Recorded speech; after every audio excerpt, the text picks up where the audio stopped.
Salut tout le monde, bienvenue sur la chaîne Ricky Fighters. Donc on va revenir un petit peu sur ce chapitre 75 de Dragon Ball Super.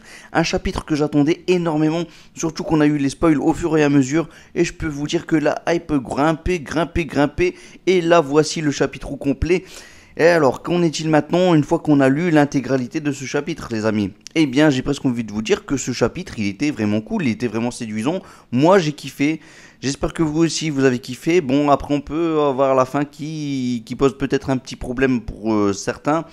Moi, j'avoue que pour le moment, je suis un petit peu dubitatif, les amis, parce que voilà, est-ce que Vegeta a vraiment perdu ou pas? Bon, voilà, c'est la question qu'on pourrait se poser. Mais bon, avant de commencer à spoiler un petit peu sur des éventuelles théories sur la suite, les amis, j'ai presque envie de dire, revenons un petit peu sur ce qui s'est passé dans ce chapitre. Alors, qu'est-ce qu'il y avait de si bien? Déjà, maintenant, on connaît le nom de cette transformation à Vegeta. Ça s'appelle l'Ultra Ego. Ok.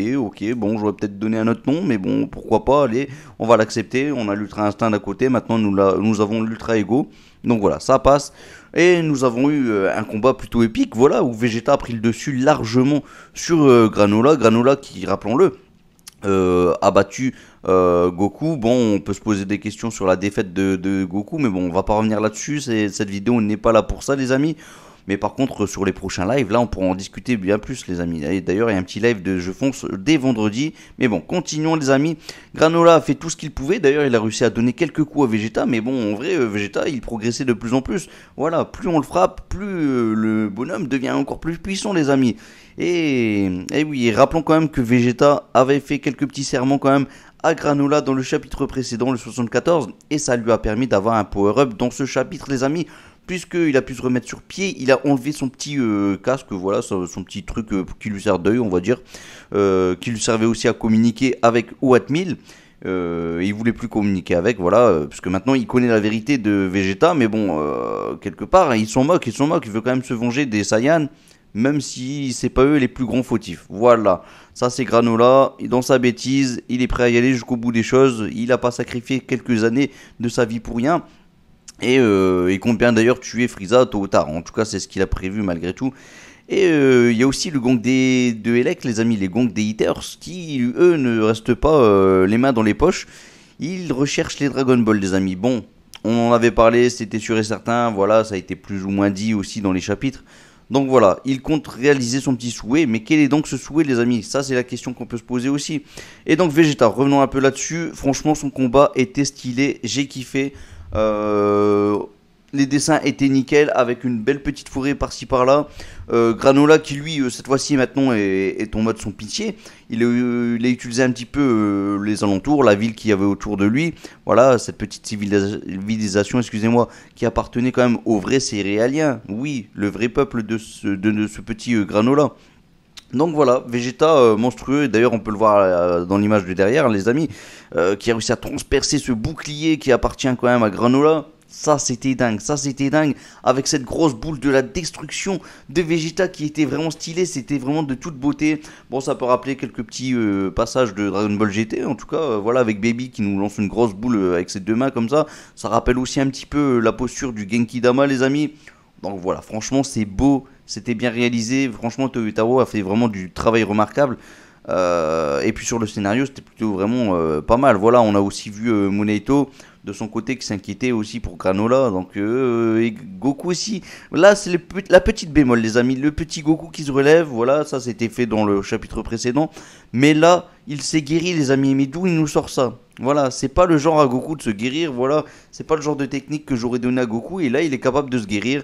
Ok. Et puis Granola, lui, de son côté, qui lui, maintenant, possède non pas une pupille rouge, les amis, mais il en possède deux. Oui, deux. Voilà. Il s'est développé, le petit Granola. Clairement, le Granolus, là, c'est du Granolus full power, là. Merci Vegeta, tu lui as donné quelques petits conseils.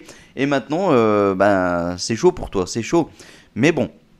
Je reste sur mes positions, les amis. Vegeta n'a pas encore perdu. Il n'a clairement pas encore perdu. C'est vrai que là, on pourrait croire qu'il a tout donné. Mais on sait jamais. Il peut avoir quelque chose qui pourrait nous sortir par-ci par-là. Et en plus de tout ça, les amis, je vois clairement le gang des Hitters interrompre ce combat. Clairement, ça va se passer comme ça, avec le ciel qui va s'assombrir, tout ça. Il y aura le dragon Tarumbo qui va exaucer le vœu de Elec. Et là, ça craint pour nos deux combattants. Et puis Goku risque de venir aussi dans la bataille. Donc voilà. C'est possible que Vegeta perde. Et c'est possible que Vegeta, du coup, combatte avec Goku. C'est possible que Goku prenne sa revanche, peut-être contre Granola. Mais quelque part, je vois pas l'utilité, en tout cas, de faire perdre vraiment Vegeta. Maintenant, voilà. C'est pas que j'ai envie de rester sur mes positions. Mais quelque part, je vois pas l'utilité d'avoir donné une belle petite transformation à Vegeta. Juste pour le mettre à niveau. Et puis ensuite dire, bah écoute, maintenant que t'es à niveau, tu perds. Franchement, je trouverais ça ridicule. Voilà, ce chapitre était vraiment excellent, mais j'ai mes petites craintes quand même pour le prochain chapitre. Et j'en suis sûr que vous aussi, les amis, j'espère que vous êtes du même avis que moi, que vous avez peur pour Vegeta, parce que si franchement Toyotaro se loupe là-dessus quand même, ce serait vraiment dommage, parce que voilà, pour une fois que Vegeta peut avoir sa petite heure de gloire, les amis, eh bien il faut vraiment en profiter, et il faut pas tout gâcher comme ça, hein. Surtout que le chapitre précédent, voilà, était excellent. Tu donnes pas une transformation pour le faire perdre dans le même chapitre. Non, je suis désolé les amis. Voilà, je prépare voilà mon petit bouclier les amis parce que voilà avec Toyotaro on ne sait jamais les amis. Voilà, je pense que j'ai fait le tour de ce chapitre plus ou moins. Maintenant, n'hésitez pas à dire ce que vous en avez pensé. Pour la suite, bah, clairement, les haters vont exaucer leurs vœux. Ça, c'est sûr et certain. Je vois pas l'utilité qui rassemble les Dragon Ball si c'est pas pour l'exaucer le petit vœu. Et Granola, ben, il va commencer à prendre conscience aussi un petit peu de ce qui fait n'importe quoi, tout simplement. Il faut clairement, il faut qu'il se raisonne un petit peu et il faut qu'il commence à comprendre un peu la situation.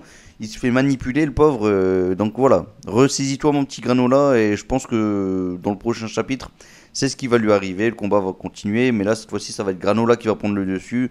Et voilà. Je pense que j'ai fait le tour, les amis. Allez, pas besoin de parler plus.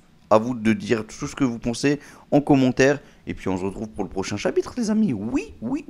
Et attention, je risque peut-être de faire une petite vidéo aussi, prédiction, parce que voilà, je voulais pas non plus donner toutes mes prédictions dans ce chapitre. Mais dans l'ensemble, je vous ai donné ce que je pensais le plus. Voilà, tout simplement, les amis. À bientôt. Et n'oubliez pas le petit like, le petit abonnement si vous passez par là. Et puis le petit commentaire parce que vraiment ça m'intéresse énormément de savoir ce que vous avez pensé de ce chapitre. Je vous donne un bon petit 7,5 quand même. Voilà, c'est pour la petite note les amis. N'hésitez pas à donner aussi la vôtre en commentaire. Et je vous laisse un Masenko. Et allez, c'est parti les amis. Masenko Akai.